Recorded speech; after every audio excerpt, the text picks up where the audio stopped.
Hello everyone, welcome back to a new video. That's like my intro for now. Hello everyone, welcome back. I feel like a YouTuber in like 2016, when everybody used to watch like probably some people still watch them, like these vlogs and all that, and then people used to be like, "Hello everyone, welcome back to a new video." I kind of feel like that. But yeah, anyways, welcome back guys to a new week in the life, a new week in the vlog. It's funny because there's not a lot of people that watch these videos, which is absolutely fine. And it's actually a little bit cool because I know like in the future 2 3 years, give it maximum when I'm kind of up and I'm doing some different type of content, and I'm actually where I want to be initially, where I've planned to be. It's going to be fun when people kind of go back and these videos start to get a lot of views, in comparison to how much they're doing right now as I'm posting them, which is just a cool little thing to note. As always, we've got the Red Bull here today. It's seeking a little sponsorship. No, I'm not. Just kidding. I'm not sponsored by anything yet. I don't think I will be, but I've kind of thought about this one for a long time. Nothing crazy, but I just wanted a yellow Red Bull. Thinking about it. Yeah, it's a good one. All right. Anyways, Lou, I just spent 1 minute just yapping here. All right. So today's video, it's all about what I want to talk about initially is obviously I'll get into the second part of the video where I walk into the results, and kind of how that's been in terms of the results with the agency, which has been great this week as well. But what I want to talk about mainly today is the fact that business is just a numbers game, right? And I've kind of thought about this this week, the last few days, is that whatever you do, obviously, if you're watching this video, you're probably aware of that I have an agency. I run my marketing agency. That's the business that I'm doing. And in business in general, when it comes to making money online or whatever it is, you can mainly do, let's say, three things mainly. First of all, it's selling. Obviously, all of them require selling in some sort of way, unless you're doing trading, which is just a completely different scheme. I don't really believe in trading. Could be limiting belief, could be negative beliefs. I don't really care. I don't really worry about trading. But yeah, just let that be for another day. But when it comes to actual businesses, either you have selling physical products, you have selling information, as in info products, like a course, a mentorship, whatever that may be. And then you have the last thing, which is a service. Now, yes, a service could be a mentorship as well, but I would more consider it a info product because you're actually selling knowledge and information, which is the topic for another day. But what I'm trying to get to here is that's the main three pillars, that's the main three categories you could initially pursue a business career in, start a business venture, right? Now, it's entirely up to you what you choose. However, what's most beginner friendly is obviously selling a service. Why? Because you could do anything from like physical, like actual things in real life, where it comes to obviously internet is also real life, but like cutting hair or doing massage or type of therapy. And then you also have digital stuff, like you can do someone's SEO, you could brand someone's website, you could do someone's social media. Whatever it is a service that you're able to do, because it's not required any upfront money. And then obviously another category is that there's only two ways to initially make money, and that's either to spend time to make money, or you have money to make money. And then people who advertise, right? People who advertise their own products, e-commerce, typically they multiply it by doing money. So initially they're not spending a lot of time, not 8 9 10 hours putting these ads in front of people. They're paying Meta, they're paying YouTube, they're paying Google to put these ads in front of people, as in they're using money to then turn it into more money. Same with investing. What happens when you invest in a property in real estate, when you invest in crypto, whatever happens, you're investing money and then you're multiplying that money. Initially, you're not spending time to that. But in the beginning, and that's why also a lot of people they call time money, and which is very, very true because it literally is. And in the beginning, you got to be able to like kind of risk or like be willing to spend all your time. Like let's say the next 2 to 3 years, just putting your head down. I'm willing to not even look at a dollar in your account, just focusing on just becoming the best at whatever you do. Obviously, that doesn't mean that you're going to stop doing what you need to do in order to get the results. As in, don't ever stop outreach. If you have a service-based business, don't stop outreach just to deliver to the few clients you have. That doesn't work like that. But just focus on just delivering a good service and focus on doing good, because that's going to take you far, far further than anything else. I guess that's like if you think that's something interesting, you want to hear more about that, watch the video that I posted a few months back, maybe 1.5 month back, about first learning and then earning. But yeah, watch that. I won't talk too much about that. But the thing that I want to get to is that it's a number game. So let's say you're starting out in business, whatever business you choose, and you hopefully you've chosen a service-based business. in order to make it in a service-based business, it's all a numbers game, right? It's all a numbers game. And then on top of the numbers game, you have consistency. So the only thing that you need to be able to succeed within a service-based business, whatever it may be, all the way from a barber shop to a like an agency, whatever you may want to, whatever thing it is, like from a real life thing to an online thing, the only thing is actual numbers and consistency.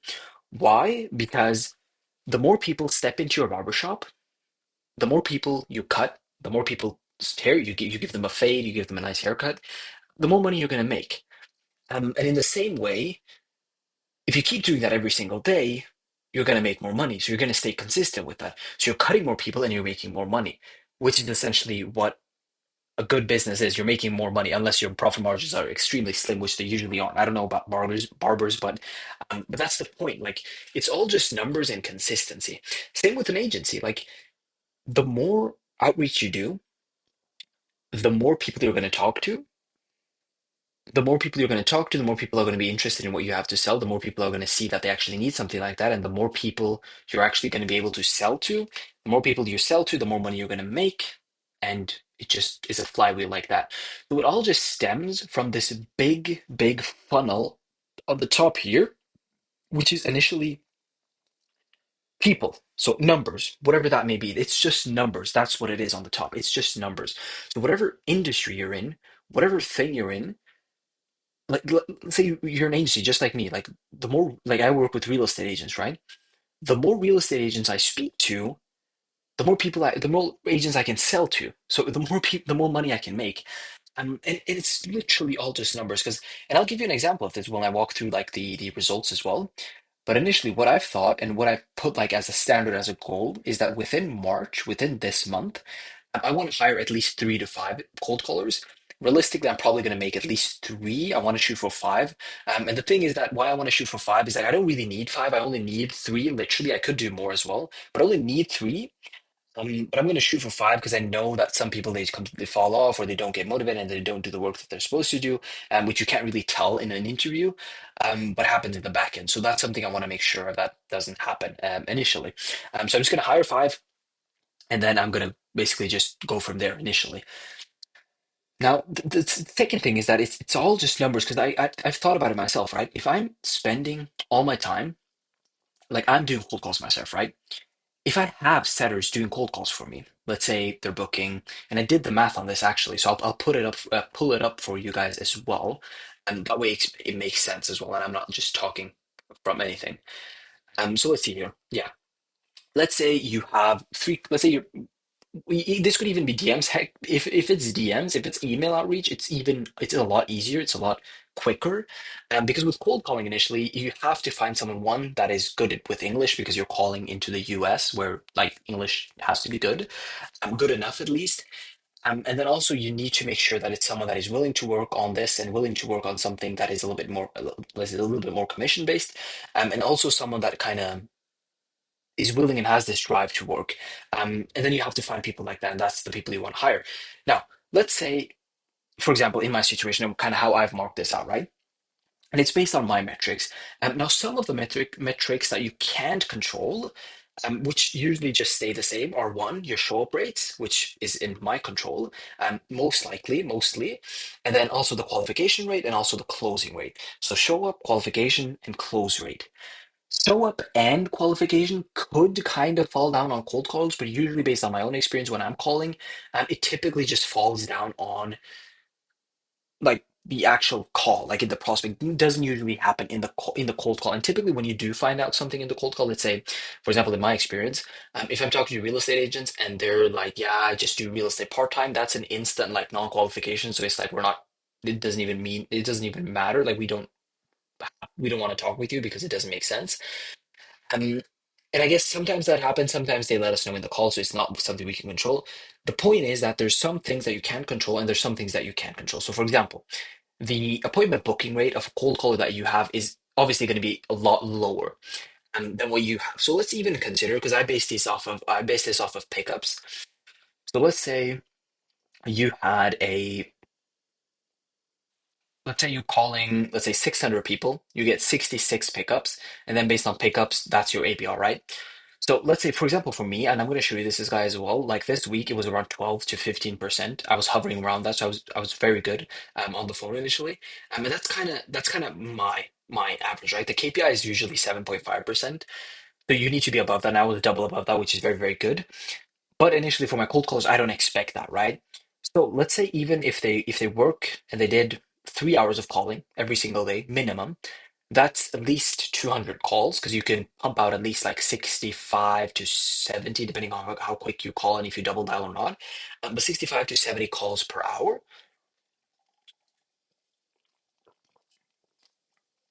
which equals to around 200 in a day, which is initially all you need. Now, based on that, I know that at least maybe 50 or like 40 people pick up, and I know that they can at least have a, let's say they did 200 and they had a 20% pickup rate, usually higher than that. So let's say they had that 25%, 50 pickups, and then let's say that they had a 4% APR based on pickup. So let's say they spoke with 50 people, and then based on pickup to actual appointment booking rate, they had a 4%, which is two appointments per day. Now, if I had two appointments per day from one cold caller and I had three cold callers in place, that's six appointments per day. They do this 5 times a week. That's 30 appointments booked in my calendar per week. And then I have a 40% show up rate, which is the absolute minimum standard. Like I've averaged anything above 53, 54%. I'll show you this as guys as well. The last few weeks. So I haven't really went down to the 40%, but I would say like that's the minimum. So let's say it's 40%. Qualification rate typically is around 70%. Usually a little bit higher, a little bit lower, typically around 70. So let's say obviously you have 30 show-ups per week. 40% of them actually show up. No, you have 30 booked calls. 40% of them actually show up. So that's 12 show-ups. 70% are qualified. That's 8.4, but let's just say 8. And then 8 times 4, which is initially the month, is 32 qualified sales calls. Now, even if you times that by 9.5%, which is just not good at all. 9.5% is not good. It's okay. Um, it's actually pretty bad. Let's say you had 9.5% sales conversion rate. That would be three new clients per month. And if you have a retainer of let's say 1250 per month, times that by three, that's 3,750 in a monthly recurring revenue, which is pretty high.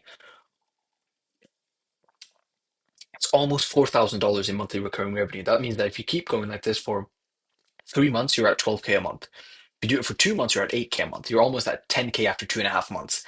And that's kind of what I haven't focused on. I know, like in a long time, like initially when I started my agency and kind of till now, that's kind of what I did wrong. And I want you guys to initially, anybody that's listening, to kind of learn from that mistake. And you can actually see this in anything. Let's say you did door-to-door sales, for example, right? Let's say you did door-to-door sales. What happens when you initially have multiple people knocking on doors for you? Like let's say yourself. Bear with me. I'm gonna have this one go down here. Mm, there we go. Let's say you did. Obviously, one thing is initially doing like door-to-door sales yourself. Like initially, you're the one doing the door-to-door sales. Like you're the one knocking on doors initially, right? But let's say you had like 50 people knock on doors for you, right? You had 50 people knock on doors for you. What would happen? Obviously, you would sell more. Obviously, you would make more money. Why? Because there's 50 people knocking on 50 doors simultaneously. So it just makes sense. So it's all just numbers. The more you pump out, the more you're going to get. So initially, if you could hire in like 20 cold callers, obviously you're going to get a lot of good results. So that's the thing, right? So that's kind of what I kind of thought about myself. Because last week, I'm going to hop in on this and show you guys as well. Last week, I booked in 23 appointments myself, and I only did around, let's see how many conversations I had actually, because that made most sense. Yeah, only spoke to about 189 realtors. Yeah, absolutely nothing. I spoke to 189 people and booked in 23 of them, which is very, very good considering like the metrics. What I'm trying to get to here is that just keep in mind, everything is just numbers. Whatever you do, whatever service business you want to start. So if just to recap, start a service-based business, whatever that may be, online, physical, it's your choice, right? It's whatever you want to do. Once you've done that, focus on numbers. Like even if you're a beginner, I would recommend just focus on numbers. Like do cold calling for a little bit. I've done like 50,000 cold calls up until now. Like literally, I did the math a few days back. I've done like 50,000 cold calls. I booked in more than 400 appointments for myself. Um, so I'm very viable to be able to do cold calls, but initially you don't even have to do this much. I could have hired in people when I was at like 15,000 cold calls. Um, so that's what I would recommend. I would definitely recommend like within, let's say you start month two, month one, month two, month three, already start looking for cold calls and start hiring them in. And then just scale from there because that's it if they are going to scale. But yeah, it's all just numbers, guys. It's all numbers. It's all consistency, staying in there, facing the resistance, and being consistent while you're hitting those numbers. That's the goal. And initially, next week, when I'm going to talk with you guys next time, the date will be the 30th. So it's literally like a day after, like one day after is like the 31st, and then it's the 1st of April. So I really, really want to hire in people before that, the 31st of April. So I'm gonna just like repost jobs on Facebook right now. A lot of them I'm gonna start posting in a few different groups as well. And I'm gonna really look for people that is initially looking to cold call and that I can actually work with. Mm, but yeah, guys, I hope that makes sense, and I hope that kind of puts a different mindset on you guys. Like in terms of like if you have a service-based business, if you're doing an agency specifically, whatever you're doing right now, if you booked appointments with something, at least 100 appointments with something, and you're confident, and then you can actually do it and still book appointments. Right now, I've come to the point where every every 10th conversation I have, I can book in 1 to 2 appointments. That's kind of the skill set I have. And that's why I can do a lot less calls and still book in more appointments. But someone that is just starting out will have to do a lot more calls to book in the same amount of appointments. And that's just what happens with skill. Like you get better at something.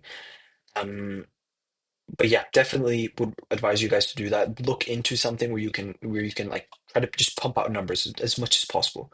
Because the more you put out, the more you're going to get as well.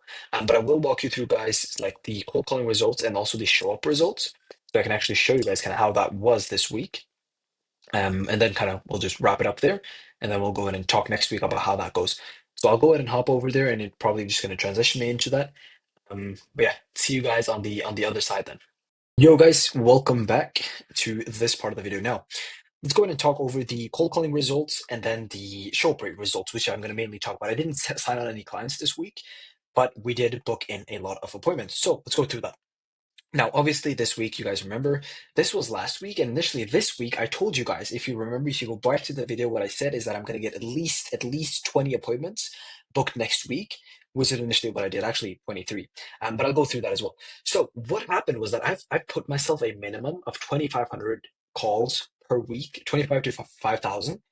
And I was only able to do 2,500 this week. This is why I did like 17 randomly here because I wanted it to add up to 2,500. This week, I got the same amount of appointments. I was very busy because I was doing a lot of, what was it called again? I was doing a lot of sales calls and demo calls. This is when I signed on the client. So that's kind of why I had like a lot less cold calls. But I usually booked in a lot of appointments as well. This week, boom, 23. Two, the first day on Monday, not very good. Initially only had 25 pickups. Didn't even call for that long because I had a lot of calls booked in. What you would expect, 17 calls. If you book in six on Thursday and four on Friday, most of them are going to be on Monday. So on Monday, I didn't have a lot of time. And since I didn't have a lot of time and I only booked in 2 appointments, I had a lot of time on Tuesday, which initially I booked in 8 appointments. Then I booked in on Wednesday, six, four, four. And this is what I'm talking about. Total ABR, 12%. Conversation rate, 42%. KPI is 50. Share shell rate, 45. KPI is 60, which is very, very good. Call offer rate, 91, which is 33. Offer to booking rate 70%, which is 70%. So this one, everything was basically within KPI, small adjustments, which kind of. So here's the thing: this was a lot lower, but this was a lot higher than KPI, 33%, and I'm at 91. So it adds up, it evens it out. And then also the same with conversation rate, it evens that out as well. Now, you should never change anything unless your ABR is very good. So here you can see I started with a 6%, 8%, 12%. Next week, since I got 23 this week, I'm going to get you guys at least 25. Saying it now, and now I literally, since I have said it, it's on video, I can't go back. I have to book in at least 25 myself. Obviously, I have a cold caller as well, so we're going to see how well he's improving. I don't know if I mentioned that because I hired in a cold caller this week. I am obviously that's kind of what I talked about earlier in this video, and that's what I'm looking to do. But this week initially we did hire in one, so it's going to be cool to see kind of how he performs and kind of stay going from there initially. Other than that, that's pretty much the cold calling results. Walk you guys over the show up race results exactly as I told you guys as well. The show up results have been very, very good. So you can see here, week one, I booked in 12 appointments. Total show ups was 67%. Now here's the thing: I didn't do the two call close. I didn't do intro calls, demo calls, and then like the close. What I did here was initially just one call close, which I don't recommend from outbound, like cold outbound. You don't want to do that, and that's a topic for another day. But really quickly, what I would say is that how do you expect someone that never knew about you to go from a 4 minute conversation and then to a 20, 30 minute call and then buy from you? Very, very unlikely. Yes, with a lot of numbers. If you're doing that with 1,000 people, yes, you're going to sign on a lot of clients. Yes, you're probably going to make 20, 30K a month. But how are you going to talk to 1,000 people a month, right? That's the thing. So just save yourself the hassle and don't do it. Focus rather on this. Now, the second thing is the week two, I got around 46%. This week, which was right now, I had around 52%. Based on the show ups to actual demo calls booked, I had a 58%, so you can consider a 60% qualification rate. And then demo to show up rate is 43%. Usually, this is 100%. The thing is that this initial week, I only had 3 demo calls booked on that initial week. But the week after, like this initial week, initially the rest of the 4 are here because I'm having 3 tomorrow and then 1 on Tuesday. So actually, it's supposed to be 100%. Usually, this is 100%. People don't people do not show up to demo calls once you've actually scheduled in a demo call. But yeah, results are good. Obviously, I've hired someone in for cold calling to help me out with that. So now I'm just looking into hiring a few more cold callers. So now it's obviously myself, one more, and then I need 2 more, and then I can move away from doing cold calling, and then just rely solely on just them doing them because I have the capital to invest in them, which is totally fine. But I want to, like, at least before I kind of just stop and kind of lean back away from doing cold calls specifically, I want to have them at least do it a lot. So I want to have these people, I want to have at least 3 people onboarded. Right now, one. So one more and basically just 2 more, and then I'll step away and then I'll hire in 2 more as well. So we're going to be at 5, and then I'll remove the ones that are just not performing, not doing the work as they should. If they are, I'll keep everyone on, and I just might just scale a lot faster. But yeah, I'll up to you guys next week. I should have at least a few more. I should have at least 2 more. I want to have at least 3 total before April. The goal is 5. But yeah, we're shooting for that minimum 3. But yeah, that's pretty much it with this video, guys. I hope you guys enjoyed. I hope you guys kind of these videos talk about a lot of stuff. But I hope you guys enjoyed. I hope you guys get some value from these videos. Obviously, I know in the start now there's not going to be. And that's the thing with these videos. They are a little bit boring, but they're very realistic. They walk through like the realist way of how this works and how business is. It's not all fun and glamour, guys. It's not all like obviously when I post videos in the future on Instagram and TikTok and wherever that may be, and YouTube, it's going to be like a totally different lifestyle. Obviously, traveling, living in Dubai, all of that stuff.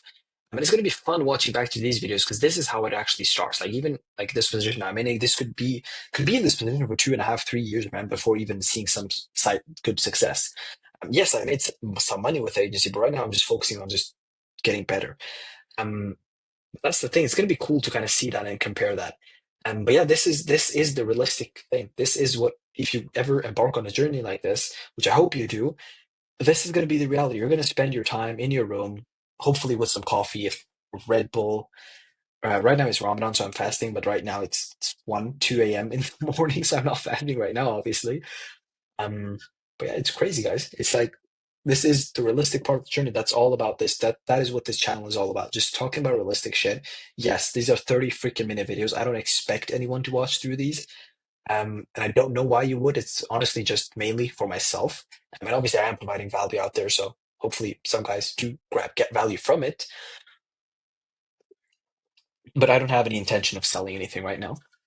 In the future, probably will. Probably will have something to sell when I do feel like I can actually provide enough value and provide some type of good service to someone that I can change their life initially and have money in exchange for that. That's totally fine. I don't see anything against that. I have my own mentor, so that's not wrong. Of course, I don't know. I don't know. I haven't really thought about that right now. Might just be, might just happen, might not happen. I don't know right now. But for now, I'm just focusing on this shit, focusing on building myself up, and then just going from there. But yeah, if you guys have like, by the way, if you guys have anything specific you guys want to cover or want to talk about, obviously let me know in the comments. If not, feel free to leave a like, subscribe, and then turn on the bell notification. Yeah, I'm an actual vlogger now, man. But yeah, guys, hope you guys have a great week ahead. I'm gonna go ahead and update you guys obviously next week. Hopefully, we've kind of put together and sampled those goals that I have, those minimum standards that I have. And then we'll talk and we'll go from there. But I wish you guys the best. Take care and wish you guys the best. Bye bye.